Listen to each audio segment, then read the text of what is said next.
Webinar today is actually scheduled for an hour. I anticipate giving you all back some time in your day. So hope to go about 45 into it. Really excited to be able to have this conversation with Dave Summers today. We do have a little housekeeping though, as far as the webinar.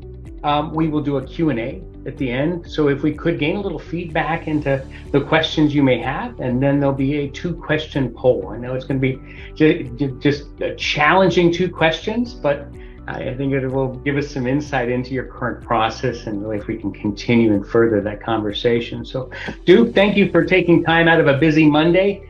Always been fans of webinars on Monday. Busy mornings and afternoons, we can usually fill a little bit of time. But I would like to introduce Dave Summers. Dave is the executive director for the Omaha Bar Association. And in his bio, which you probably all received, had a great sense of humor first and foremost.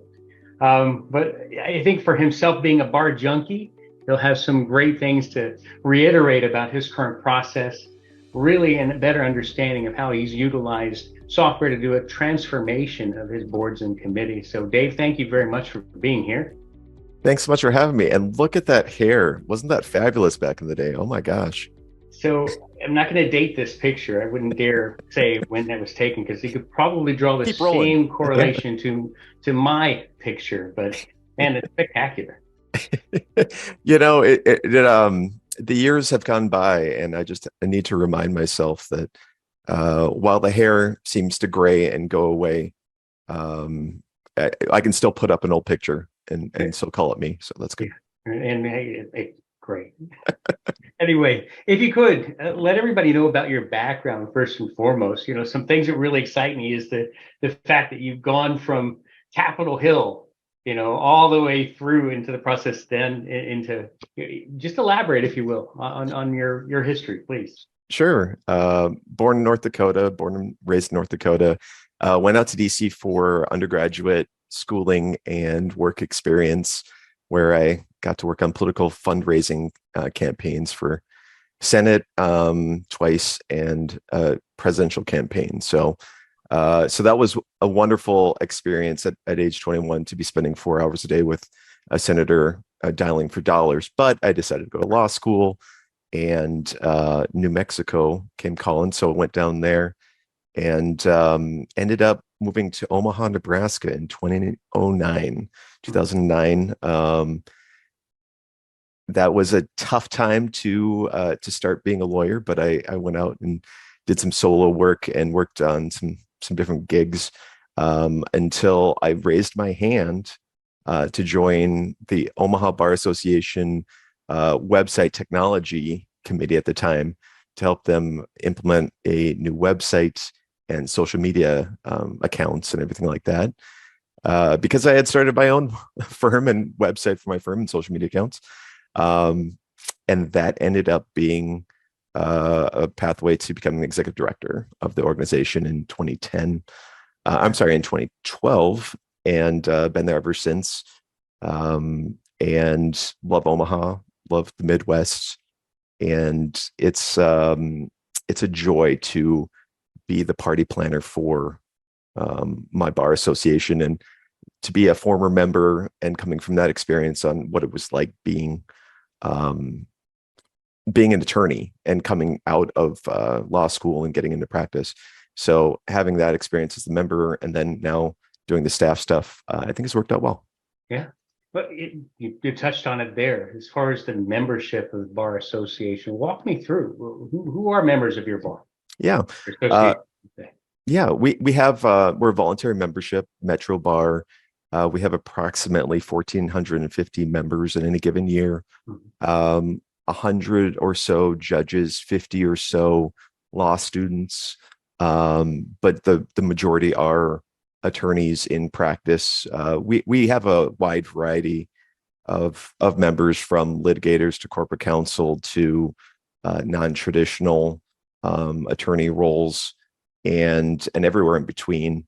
And we try not to, say that we're a litigator's bar or a corporate counsel bar. We really are for any attorney out there. And the membership has stayed fairly consistent for us in terms of numbers, even though we have a bit of a decline in attorney numbers here in Nebraska as people are getting close to retirement age. But the end all be all for us as a bar association is really about engaging through social events to make sure we have a collegial bar that upholds the best of our profession, educates them, you know, has a lot of public service opportunities. And so we're pretty lucky that we're just a local bar that can handle having only two staff, me and a lawyer referral service director. The efficiency level is pretty high for that. So we do a lot. I have a lot of hats, and yeah, it's one of those things. As our old members retire and new attorneys are coming in, what we're doing for programming changes a little bit, but the end all be all of getting together, having fun, not taking ourselves too seriously, and then educating and serving the public. Those are cornerstones. Yeah.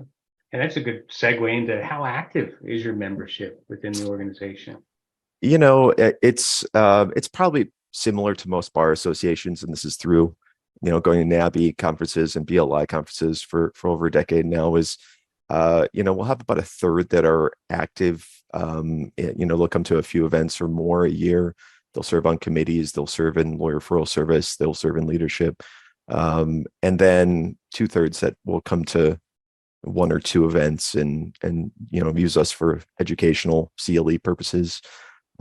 So you know, we a third is very, very active, and the rest, they enjoy paying attention to what all the active members are doing. So I always make sure to tell people it's important to actually show what happened in those events for those who don't show up, but they appreciate that the bar is doing a lot of stuff. And that's one of the things I always try to do, is have good reports with a lot of visuals on what happened at events, because there's some people that they'll be membership and they'll be a member and they'll say, hey, I didn't go to that event, but at least it was a great event, and I'm glad to be a part of an organization that runs that sort of thing.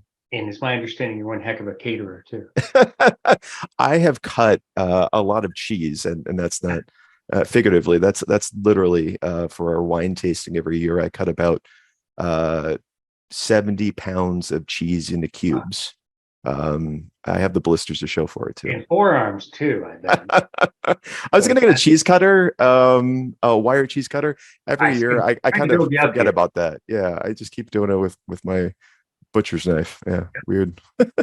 Now, organizational structure. Give me just a hierarchy overview. Yeah. So we have a board of 13 leaders, presidents, treasurers, secretary, and then executive board members, and that's our top leadership board. That's who I answer to. And then we have our one other staff person. That's a lawyer referral service dedicated staff person, who helps out at some events, but for the most part, it's all lawyer referral service. We have a call-in program. She's been doing it 36 years. Wow. It's kind of one-on-one out there on how we do our lawyer referral service. Not necessarily in the best of ways when it comes to how we fund it. Anyway, so we have that, and then we have our committees. We have about 7 really active committees, with our number one being our young lawyers division. Mm-hmm. And that's sort of a miniature board of our leaders that a lot of them have gone into leadership roles in the organization, including now our president started our young lawyers division back in 2013. So it's the YLD, as we call it, the young lawyers division has really taken off, and it's pushed the organization to do more things and better things and think of things differently. And I think that's always been good. You know? Yeah. Well, that's great to hear, especially the transition. You've seen them, you know, from the very beginning to the point now where they're, you know, engaged and part of the organization. That's fantastic. For yourself, though, how is it being a one-man show? I'm sure that's pretty good.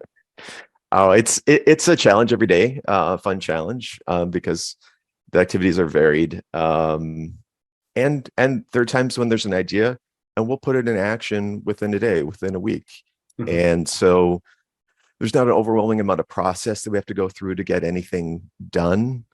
I just wish I had a time machine so that I had more hours in the day, you know, for big video editing projects or newsletter, things like that. So It's every day's something new and different. It's Mhm. just I may have a few unread email messages that are still out there from quite a while back. Yes, understood. Now, in your 11 years, what have you learned throughout this process? Um, Time management Mhm. is incredibly important, not only for me but for my leaders, and making sure that I'm being respectful of their time and utilizing it to the best of my abilities. Once they feel like I'm wasting their time, they're shut down, they're checked out, and it's really tough to get them back on. So, and with that, striking while the idea is hot, and when we're ready to roll on something, let's get that through as quickly as we can. Making sure we're doing it in the right way though, but also just when that momentum's there, capturing that. Making sure you have a backup when things somebody may say they can't do it and you were counting on them to do it. Not afraid to fail. That's kind of the biggest thing that I've brought to the position. um, Always try new things and don't be afraid. If it doesn't succeed, move on to the next thing. Show that forward momentum.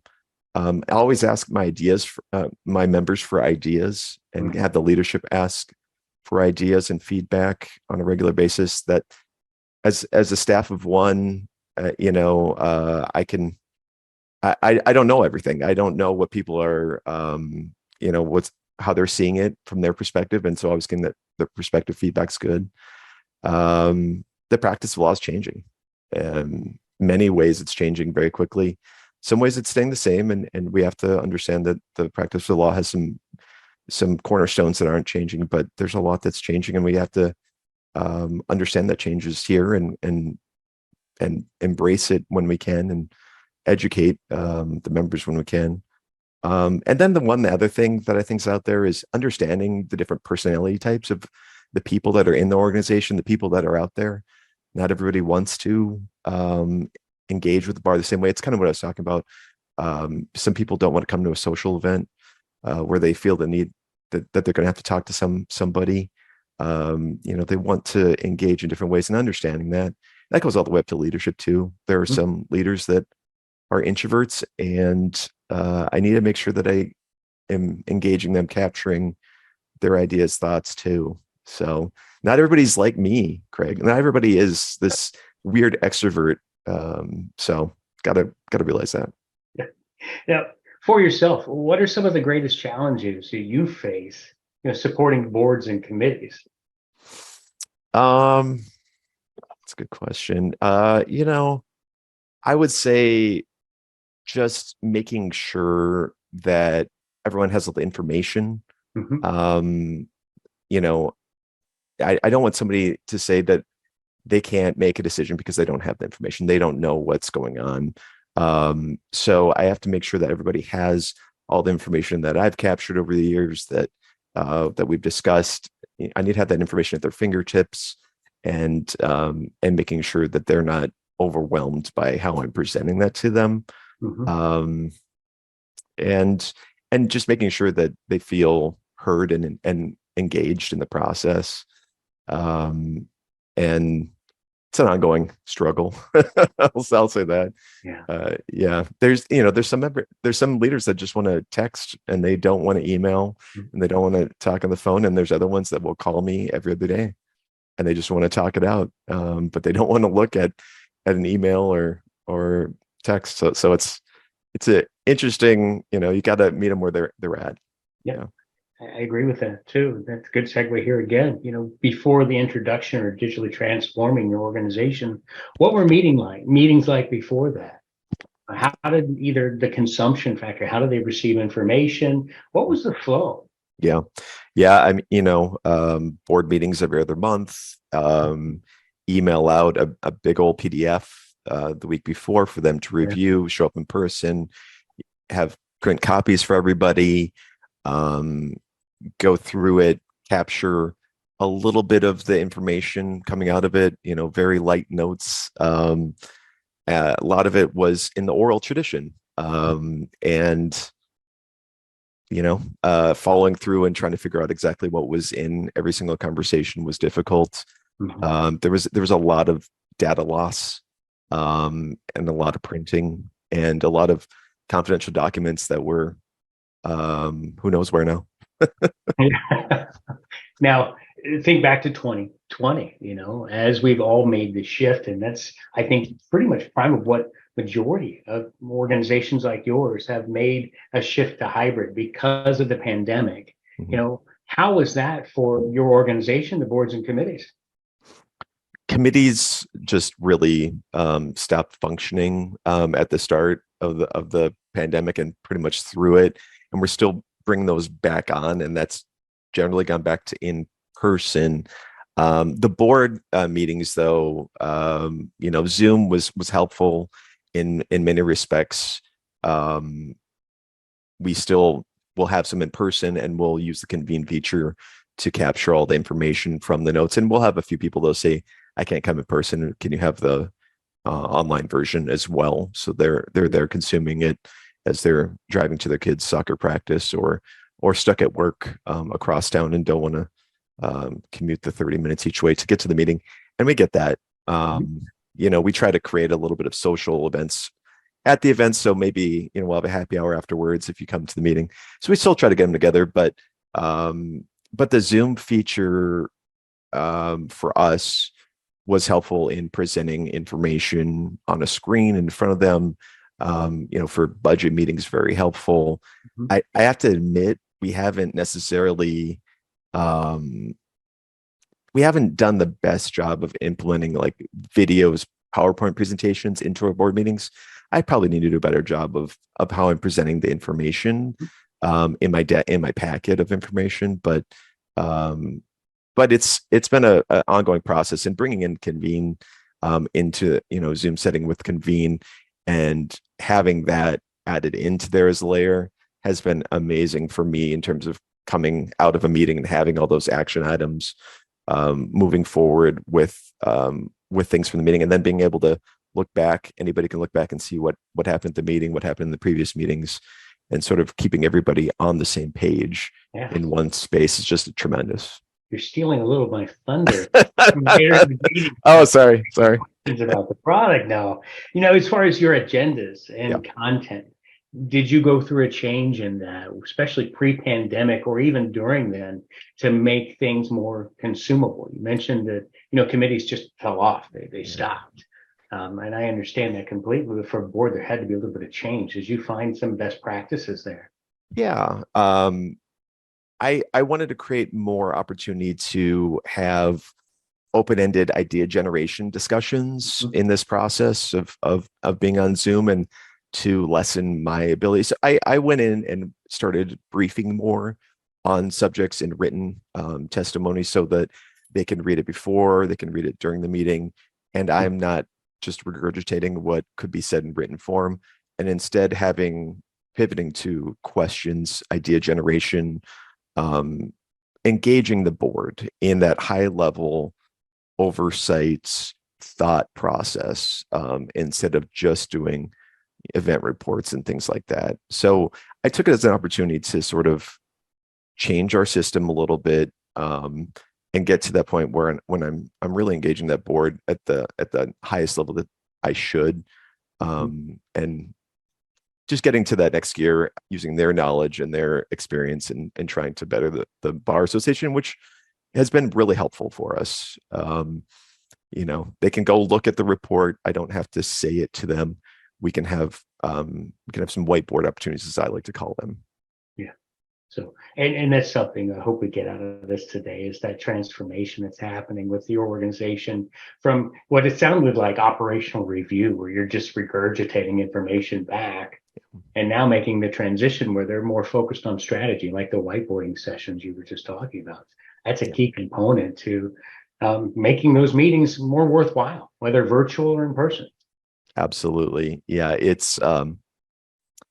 and I'll be honest, I just learned at the last BLI March, when we were at the ABA Bar Leadership Institute, some more good practices to bring in, talking about leading with the strategic plan, at the start of board meetings, part of the strategic plan to keep everybody on that high level thought process, and engagement at that higher level. So I'm still learning things, 11 years into to going to Chicago. So I'm a big, as I said, bar junkie, but also ABA's got a great thing going there in Chicago. Good. Let's talk about compilation of content, whether it be for committees or boards. I mean, that falls on your shoulders. And I'm sure if you're meeting monthly, that probably takes up a lot of bandwidth. As far as your normal time in creating all that content, what does that look like? Yeah, for like a board meeting, I would say that it's about a day of time, all in to compile all that. And it's one of those things, there's opportunities to have board members present on things, and we're actually bringing that in a little bit more, and it's sort of helpful with the, the options that Convene gives us for presenters, guest presenters coming in. So we've actually added that where we're having somebody from the law school, the dean from the law school, give us an update on what's going on over there, and having our young lawyers division leader come in and sort of give that report in the lawyer referral service, as one of these things that I'm actually using Convene to offboard some of the work that I've been doing traditionally, and letting them give that report in a way that looks good, is professional, and is more at the source than me playing phone tag in the middle and using more of my time. That's great to hear. Yeah, and there are certain things that when I have my budget meeting every year, I want to have them to have all the information on past budgets. And I'm really liking the document library for shared folders, so that they can go back and see those previous budgets, what they looked like, get all that info in one spot, have it for all my treasurers too, going back 15 years of financials of documents, so that they have their fiduciary duties met on that. Huh? So that really creates that single source of truth that we've talked about before. It's everything that's associated. It's there at your fingertips. That's good. That's a good plug. Thank you. Well, it's one of those things. I want to create a document and have it there for everybody to read. I don't want to have to meet with them all individually and tell them all what it says. I do that, and We're I've all done grown that for adults. many long time. But I'd love to just say, hey, you got 20 minutes on a Sunday night, and you want to learn a little bit more about this organization through the leadership documents. Go in, read them, take your notes in them, and have them there for future use, instead of it being a Tuesday and you got a case coming up, and oh, there's that email from Dave, and it's like, damn it, I can't pay attention to this right now, and the frustration level Right. of that. So yeah, we all have this understanding of apps now. When you go in here for for your you go to Instagram for your entertainment, you open that app and that's what it's there for, or what have you. And going to Convene and getting all your bar information there, and all your notes, and anything you want to add, idea generation, have it in there. Yeah. House it in there. I love that. That to me is the millennial in me saying, yes, give me an app for it. Yeah. And I would say we often focus on that instant gratification of information, and whether it be Googling something specifically or entertaining yourself, like you said with Instagram. That's good that relation's being made to a repository of information. That's really great. So you touched a little bit on it earlier about governance, and what it was like before, and trying to do your best to keep up with all of that specific information, whether it be minutes from prior meetings and content. What did governance look like then? What's it look like now? It's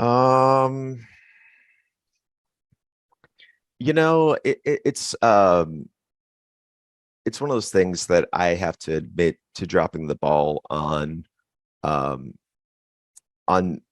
the way we had worked before. In terms of capturing all the content coming out of meetings, and what we were supposed to be doing, it was a slow action item list that would be emailed out, maybe a week, maybe even longer if there was an event coming up.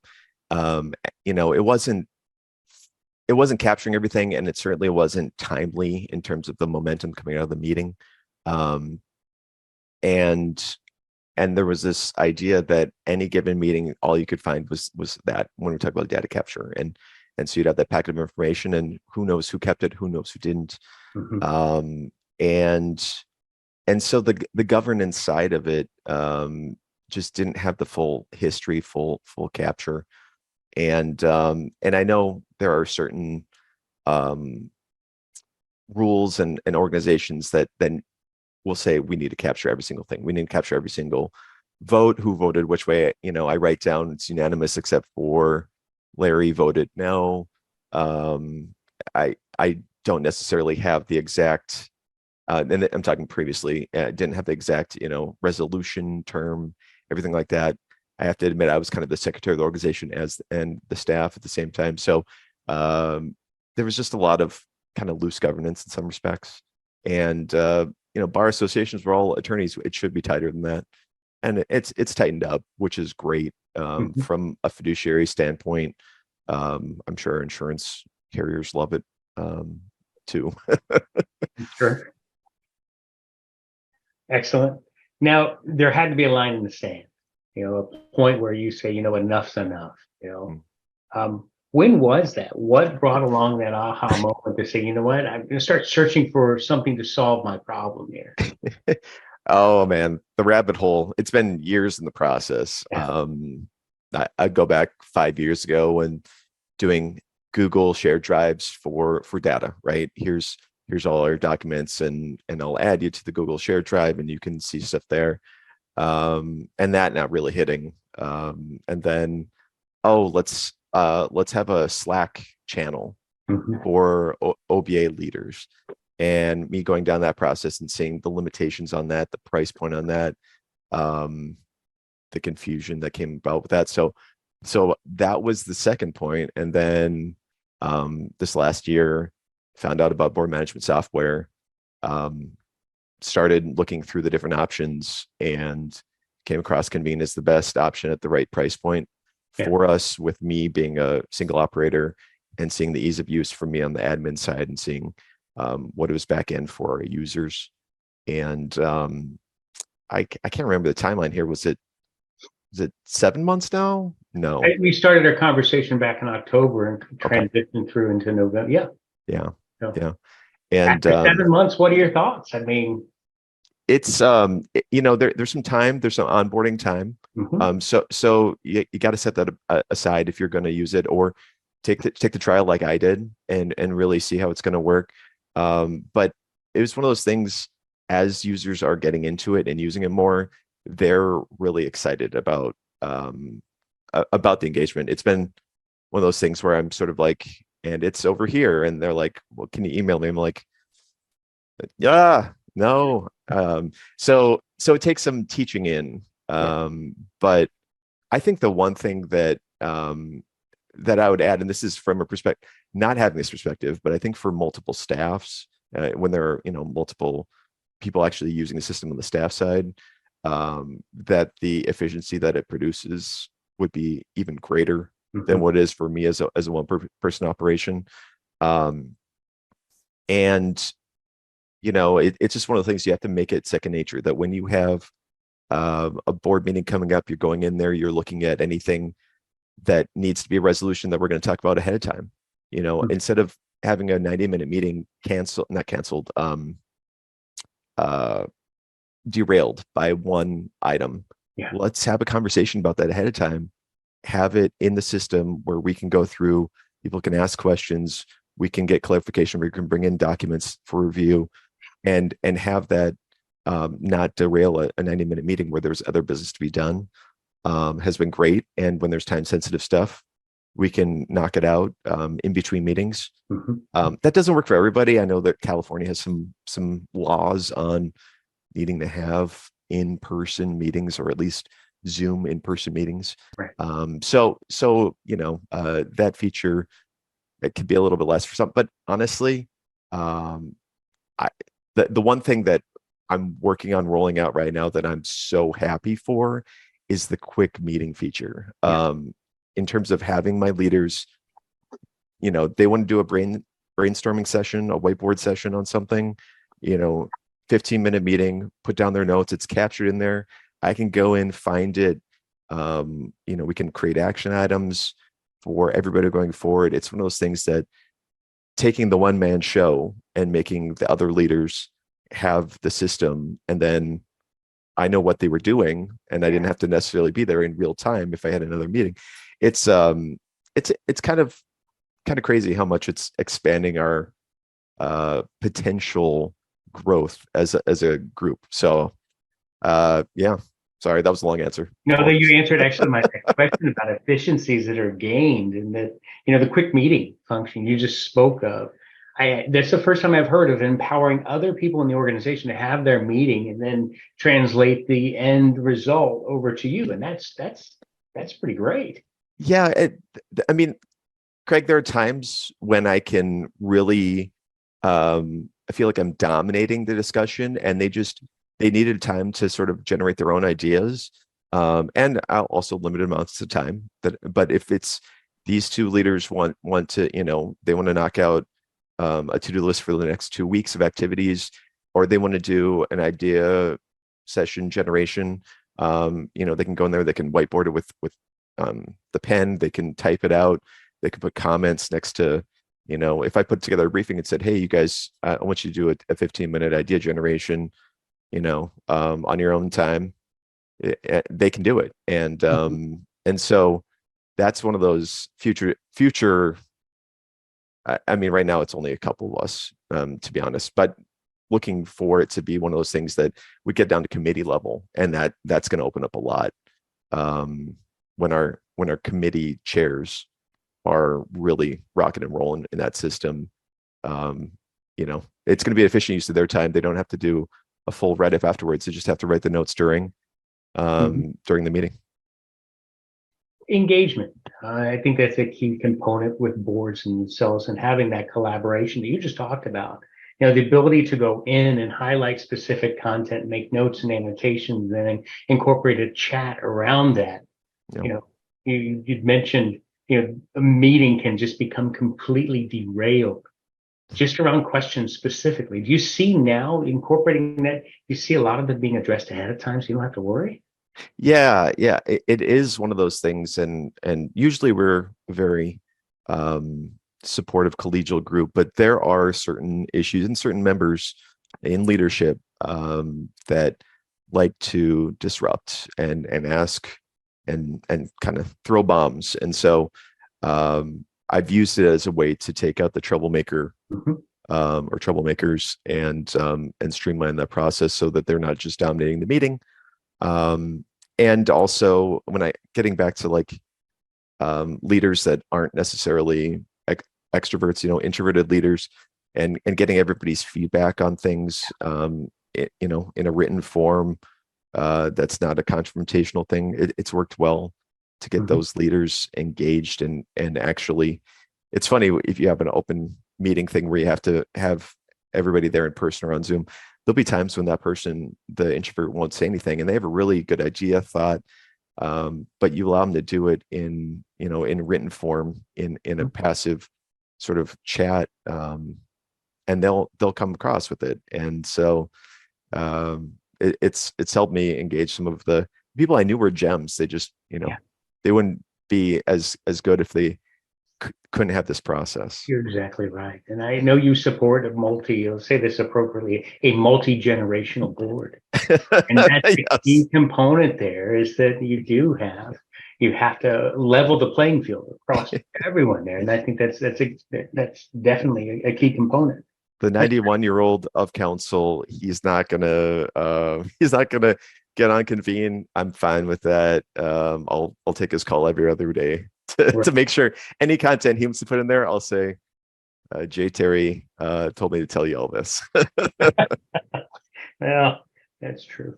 So anyway, another story, another day. I've got a funny story about some directors here where I live, the two 84-year-old directors that were trying to transition, and that's a challenge in itself. So cost savings, time savings. I mean, intrinsic value in that, but also when you think monetary, whether you're still printing or providing information. Have you seen that? Yeah, in terms of time savings, there's two sides, and time is money. Time is the most important resource we have in the profession. Yeah. Staff time saved. So I talked a bit about that front end, onboarding in the system and everything like that. But once you get going, the savings on staff time is pretty significant. A day long prep for a meeting turns into 3/4 of a day, or shaving down to maybe 2/3 of a day. And that adds up, Mhm. specifically for just board meetings. But the bigger thing on staff time is um, hopefully engaging the leaders to go do the various things that I'm asking them to do, the tasks, the actions. Yeah. It's an action item in Convene, and sort of have their marching orders, their to-do list, so that they're doing that efficiently. I'm not hand holding as much. They're going and doing it. They're reporting back on what's happening. Um, and then the cost savings on their side, the time saved from the leaders. I'll be honest, Craig. I'm the guy who, oh, I just saved you 2 hours of time. I'm going to go ask you for 2 more hours on 2 more projects. So Yes. so so I save them time, and then I ask them to be more engaged. So I Mhm. maybe I should be better about saying, here's your time back, like you're doing today with Right. this conversation. I say, oh great, you have some extra time. Let's work on another project. So um, but there's time savings on their side, Yeah. and again, that one off, like they want this information. It is all their ease of use. When they have questions, they can find the answers. It's empowering them and saving Mhm. them time. In terms of savings overall, um, I see it. I guess I look at it the other side. We're providing more value for our members, which creates more members in the organization, or willingness to pay more for membership in the organization.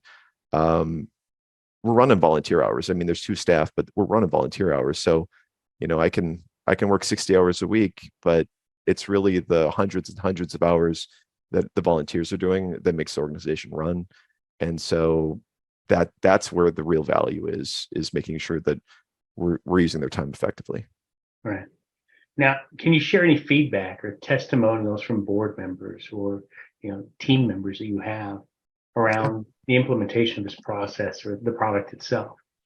Yeah, I met with my president-elect last week, and he is quite a Luddite when it comes to it. So it took some time to get him on board, but now he's like, wait, I can do all my board stuff right here. We don't have to have this be in my email that I don't check, or everything like that. Yeah, no, you can do it right here. If there's anything you want to capture, put it in here. If there's anything that I'm asking you to do, I have it in here. We make this the one place where you're going to do your bar stuff. So when you're being pulled in all the different directions, and you're like, I got to log 30 minutes of bar stuff right now, you go into the system, it's all right there. And instead of trying to piece together 5 emails over the course of a week or 2 weeks, um, and the email chain on that and everything like that. So he likes it, and if he's liking it, it's pretty awesome for me, because he's my next top leader next year. And if I can if I can Continue to save time carry with forward. him, Yeah. oof. Yeah, Right. he is. I mean, he's a litigator. He goes to court all the time. He's managing partner of his firm. He's got a lot on his plate, and yeah, I hopefully at the end of the day, I'm not going to cost him $100,000 in billables Hours. because of the time, Yeah. right? So that, yeah, he's not going to look at me and say, oh, that year that I spent with Summers, that was how much money on my pocket that I couldn't go on that trip, or Sorry buy the to addition joke on my forward house. here. Yeah. What advice, what best practices would you give an organization considering implementing software like this?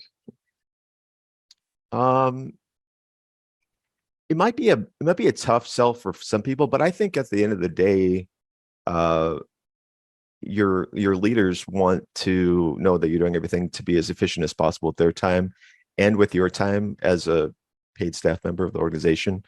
Um, I've actually been trying to get some local bar associations that don't have staff, that are just run by volunteer leaders. I'm telling them, you guys desperately need this. You Yeah. need this from a year in, year out. Who's carrying the box of files, and everything like that? So I think attorneys kind of get it in some sense. You want to have a system that's secure, that all your confidential information's in, Yeah. that isn't just a PDF sent through an unencrypted email, or left out on paper at a board meeting, or put not in the shredder but in the basket. Um, you know, I email fatigue is a thing. Hmm. Crazy as it sounds, even though they're on your board and they're engaged, there may be those emails that just slip through that they don't look at, Right. and so capturing it so that when they're ready to look at the bar stuff, they can see it. I think that's important. And like I talked about the whiteboard thing, creating those opportunities for people to have ideas, creativity in their thinking. We're like I said, we're in a changing profession, and we need to be more proactive in thinking about what we can do differently. I I agree. started a podcast, video chat during the pandemic. It's great. We have 54 episodes. We just keep on adding more, coming up with new ideas on how to do events, and provide value. You never know where that idea is going to come from. So don't create as many of those opportunities as possible, I think. And you don't have to reinvent the wheel. You just have to make sure you have a better wheel. Yes. Um, keep rolling. Yeah. Cool. Excellent. So the last question I have is, at the end of the day, incorporating software, making your life more effective, more efficient, has it helped your handicap? It's a really good question. Yeah, Craig and I are both very avid golfers, Yeah. and um, my handicap right now is going up, but it's for a much different reason, which is I play at this lovely golf course, Field Club of Omaha, and it is a gem. They are just making it more difficult, in my opinion. They're cutting the grass shorter on the Mhm. greens, and Yeah. it's I can't land a putt. So I'm spending more time on the golf course, but my game is not getting better. Fair enough. Fair Wow, enough. salt on an open wound there, Craig. Yeah. Ouch. Sorry about that. Yeah, no idea what's walking into that. So, all right, I've opened up for Q&A. I know we have a handful of minutes. I told you to give some time back. So if there are any questions, I'll be monitoring the chat for just a minute so we can have anything answered here. Um, I do have one that's come through about the experience at the BLI. You mentioned in March there, and I know we had put together packaging for members. I just wanted to reiterate that, and if you could expound with some details on that, or I can myself. So they were asking about that information. In terms of packaging. I know we'd introduced packaging for our software at the BLI. And yeah, I guess like I'll talk about. So I have 13 members of my executive board.